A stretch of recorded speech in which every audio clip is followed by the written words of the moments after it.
abantu banjye bari driver muri Kigali ndetse no hanze ya Kigali.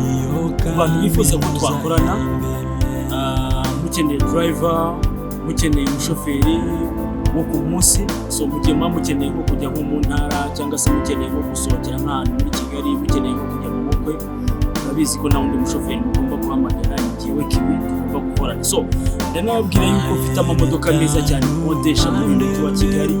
Aba diaspora, abanyarwanda ushaka kuza mu gihugu cy'u Rwanda, mujye muhamagara mbaye imodoka nziza cyane, mukajye mu kampani ngo nibarangiza abahangika amamodoka ya fake.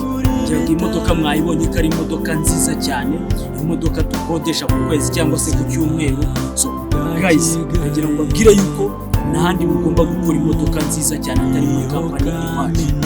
Urabizi ko ndi umuhungu wanyu Mr. Kiwi, nanabitse gukora subscribe kuri video zanjye izo arizo zose, kandi nashimira abantu dukorana umunsi ku munsi.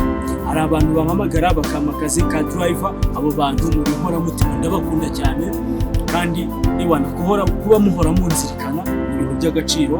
So nanjye kandi ndabakunda cyane, kandi nzi ko dukorana neza abantu banjye mwese ndabakunda cyane. Mukore subscribe. Bye.